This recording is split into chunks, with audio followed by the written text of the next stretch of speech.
ونستغفره ونعوذ بالله من شرور أنفسنا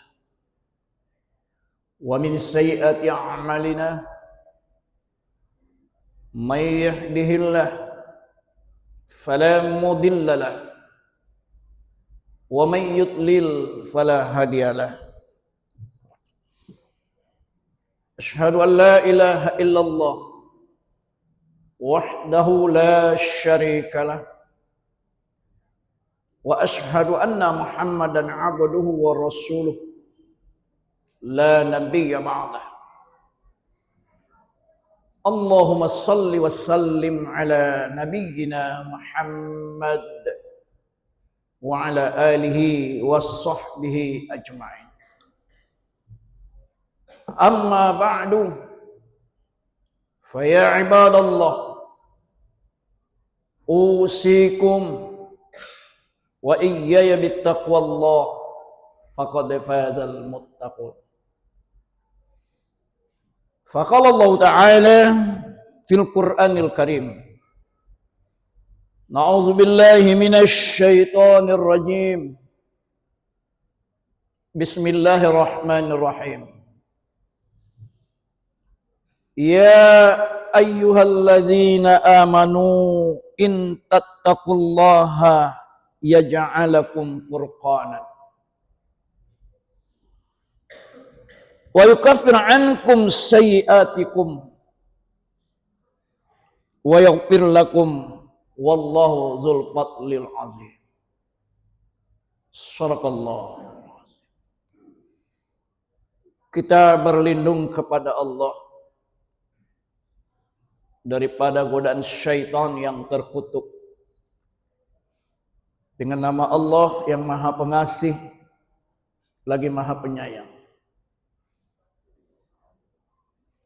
Wahai orang-orang yang beriman, jika kamu bertakwa kepada Allah, niscaya Dianya Allah akan memberikan kepadamu furqan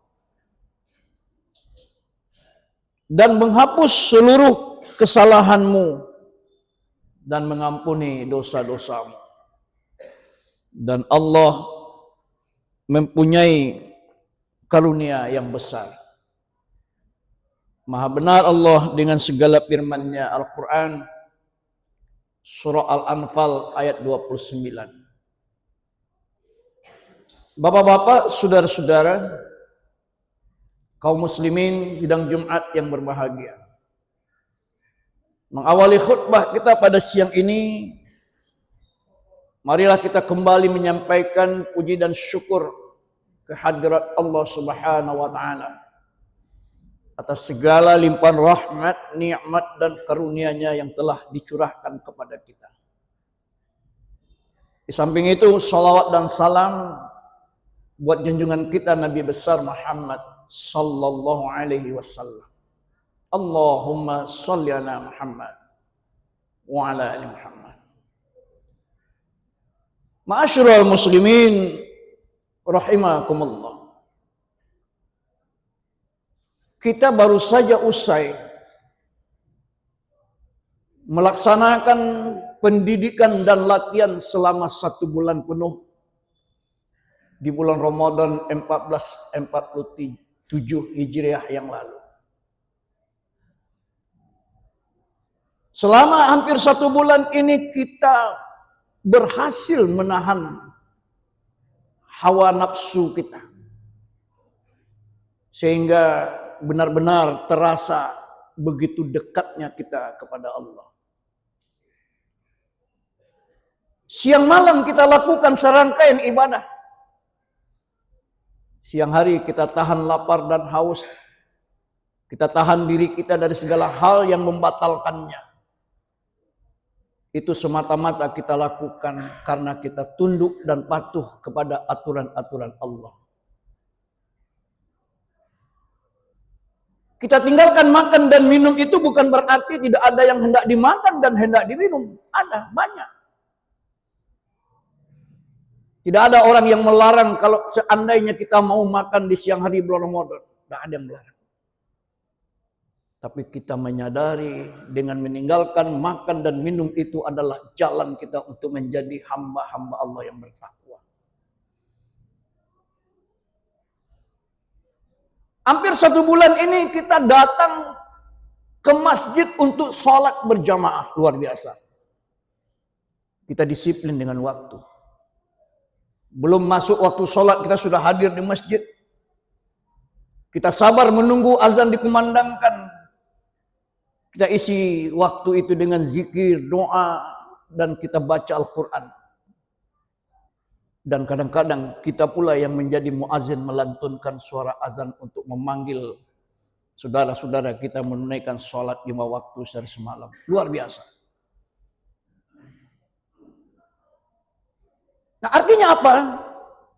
Kita benar-benar memanfaatkan peluang selama 1 bulan Ramadan itu untuk meraih jalan, untuk meraih tiket menjadi hamba Allah yang bertakwa. Pertanyaannya bapak-bapak, saudara-saudara, apakah perjuangan kita untuk menjadi orang yang bertakwa itu selesai saja sampai Ramadan itu berakhir? Apakah ibadah kita kepada Allah itu selesai ketika Ramadan itu pergi meninggalkan kita? Jawabannya tidak. Bertakwa kepada Allah tidak saja di bulan Ramadan, tapi sampai ajal menjemput kita. Memang hal yang paling sulit kita lakukan seusai Ramadan ini adalah istiqamah. Teguh pendirian kita di dalam bertuhan kepada Allah. Ini persoalan yang sulit untuk kita lakukan. Tapi seandainya kita mampu, seandainya kita berhasil tetap menjalankan nilai-nilai ketakwaan kita seusai Ramadan ini, apa janji Allah? Di dalam surat Al-Anfal ayat 29, ada 2 janji Allah kepada hamba-hambanya yang bertakwa. Ya ayyuhalladzina amanu in tattaqullaha yaj'al lakum furqanan. Hai orang-orang yang beriman, jika kamu tetap bertakwa kepada Allah, jika kamu terus-menerus bertakwa kepada Allah, niscaya dianya Allah itu memberikan kepada kamu furqan. Apa itu furqan? Di dalam tafsir Ibnu Katsir dijelaskan bahwa Imam Qatadah mengatakan furqan itu adalah jalan keluar. Allah memberikan jalan keluar kepada hamba-hambanya yang senantiasa bertakwa kepadanya. Nah, ini ditegaskan Allah dalam surah At-Talaq ayat 2 dan ayat 3. Wa may yattaqillaha yaj'al lahu makhraja wa yarzuqhu min haitsu la yahtasib. Siapa yang bertakwa kepada Allah, niscaya Allah itu akan mengadakan baginya jalan keluar ketika dia menghadapi suatu kesulitan, ketika dia menghadapi suatu problem. Dan Allah memberinya rezeki dari arah yang tidak disangka-sangkanya. Ini janji Allah. Artinya apa? Orang-orang yang bertakwa itu dijamin oleh Allah akan terhindar dari segala problem dalam hidup ini. Kenapa? Allah menyediakan baginya jalan keluar selama dia bertakwa kepada Allah. Tapi kadang-kadang banyak kita ini tidak yakin kepada Allah. Kita menghadapi suatu masalah, kita menghadapi suatu problem, kesulitan dalam hidup ini, kita tidak bersandar kepada Allah. Kita lari dari Allah, kita tinggalkan Allah. Wala takunu kallazina nasullaha fansahum anfusahum ulaika humul fasiqun. Dan janganlah kamu seperti orang-orang yang melupakan Allah, meninggalkan Allah. Lalu Allah membuat mereka itu lupa kepada diri mereka sendiri. Mereka itulah orang-orang fasik. Kita sering menghadapi suatu problem, kita minta tolong kepada orang yang tidak percaya kepada Allah. Betapa bodohnya kita, Pak. Kita menghadapi kesulitan dalam hidup, kita pergunakan jasa dukun. Sementara dukun itu tidak percaya kepada Allah. Apa buktinya? Dia tidak sholat. Mana yang lebih dahsyat doa dukun yang tidak sholat daripada doa kita yang sholat? Saya kira kita semua sepakat menjawab, pasti dahsyat doa kita yang mengerjakan sholat. Tapi ketika kita meninggalkan Allah, lalu kita menghilangkan iman kita kepada Allah, seketika itu Allah membuat kita lupa kepada diri kita sendiri. Akal kita tidak berfungsi lagi. Nah, orang yang bertakwa dijanjikan oleh Allah Furqan, jalan keluar ketika dia menghadapi suatu problem, ketika dia menghadapi suatu kesulitan, dan Allah menjamin rezekinya dari arah yang tidak pernah disangkanya. Ini satu. Yang kedua, Furqan itu menurut Ibnu Abbas dalam tafsir Ibnu Katsir adalah pertolongan dan keselamatan yang diberikan Allah kepada hamba-hambanya yang bertakwa. Perlindungan dan pertolongan Allah dijanjikan kepada hamba-hambanya yang bertakwa. Di dalam kitab Riyadhus Shalihin, hadis riwayat Bukhari dan Muslim, hadisnya sangat panjang. Dikisahkan ada 3 orang Bani Israel yang terkurung di dalam gua. Ketika mereka berteduh di dalam sebuah gua, kita itu hujan deras, mereka berteduh. Lalu jatuhlah sebuah batu besar menutup pintu gua ini. Sehingga mereka terkurung, tidak bisa keluar. Lalu mereka berembuk, salah seorang di antara mereka berkata, tidak ada yang bisa menolong kita selain daripada Allah. Mari kita berdoa sambil menceritakan amal kebaikan yang pernah kita buat dalam rangka bertakwa kepada Allah. Mudah-mudahan Allah akan menolong kita. Lalu bercerita dan berdoalah orang yang pertama. Ya Allah, hamba ini adalah seorang peternak kambing. Di samping peternak kambing, hamba juga sering memeras susu kambing itu dan hamba jual. Kebiasaan hamba setiap hari, ya Allah, selalu memberikan hasil susu perahan itu kepada kedua orang tua hamba sebelum hamba menjualnya. Dan hamba bertekad tidak akan memberikan susu itu kepada orang lain sebelum ayah dan ibu hamba meminumnya. Pada suatu hari, ya Allah, karena ada kesibukan yang lain, hamba terlambat pulang. Hamba dapati kedua orang tua hamba telah tidur dengan nyenyak. Dan hamba tidak bisa memberikan susu hasil perahan hamba hari ini. Dan hamba bertekad akan menunggu ayah dan ibu hamba ini terbangun, baru hamba memberikan susunya. Padahal malam itu, ya Allah, anak hamba yang kecil menangis, minta susu. Tapi hamba tidak memberikannya sebelum kedua orang tua hamba bangun. Dan menjelang waktu subuh masuk, bangunlah kedua orang tua hamba, ya Allah. Lalu hamba memberikan susu itu kepada mereka berdua, lalu kepada anak-anak hamba.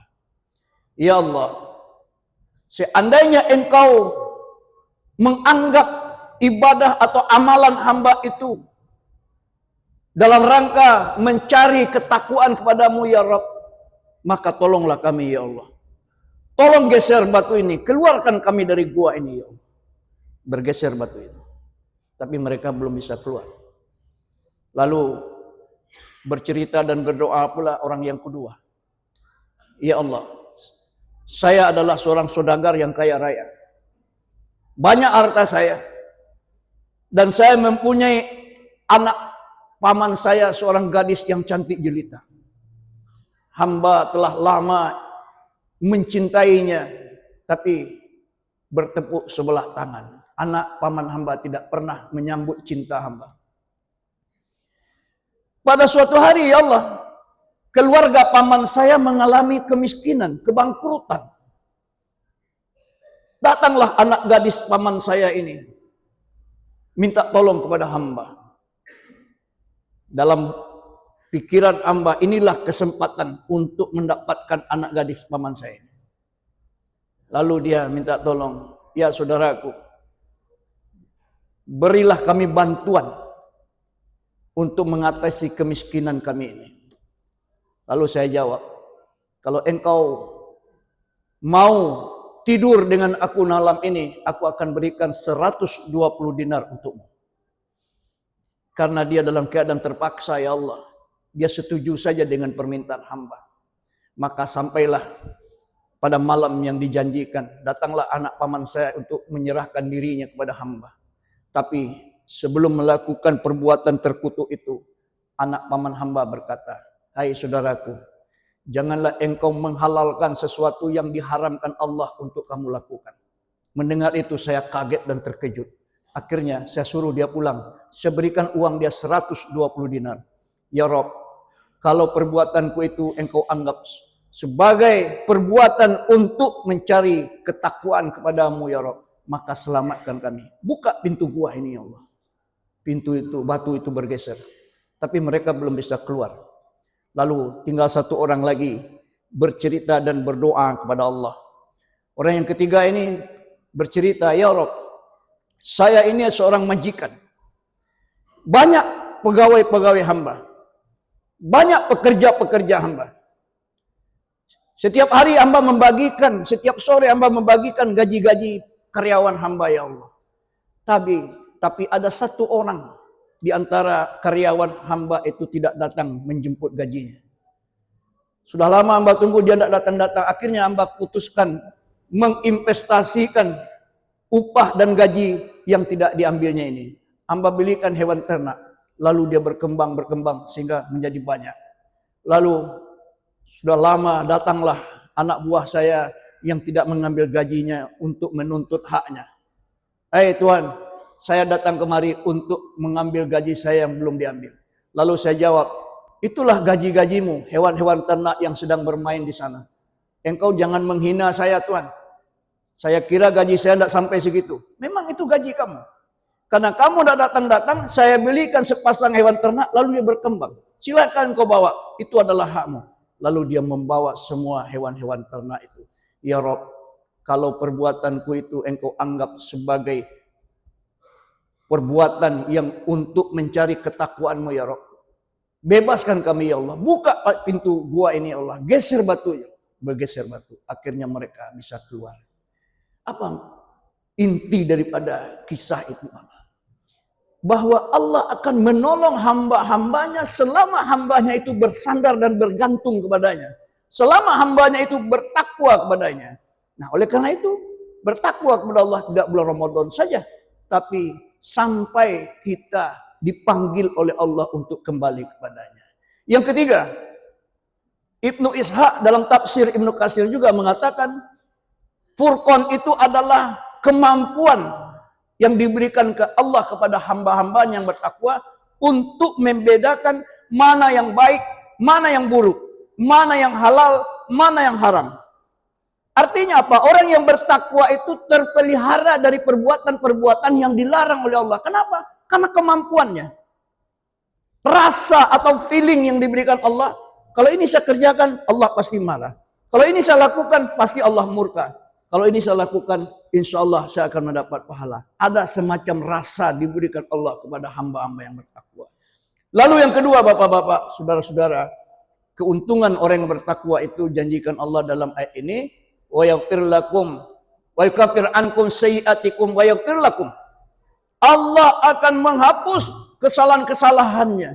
Allah akan mengampuni seluruh dosa-dosanya. Luar biasa.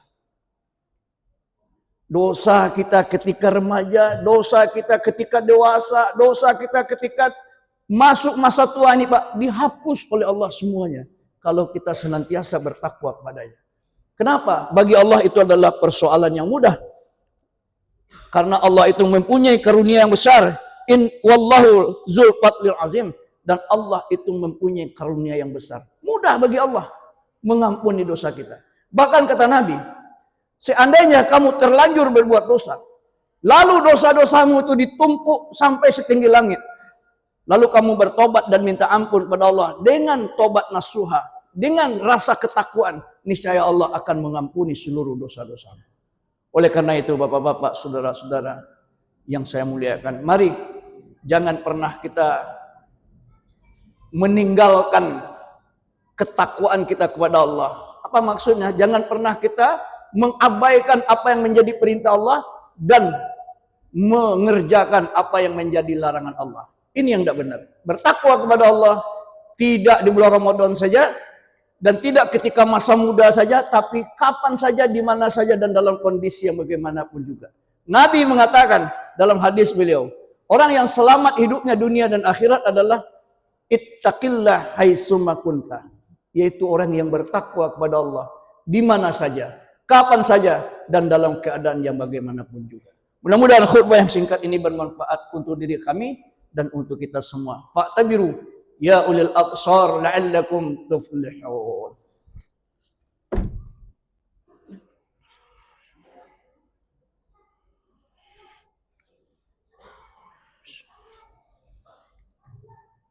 Alhamdulillah.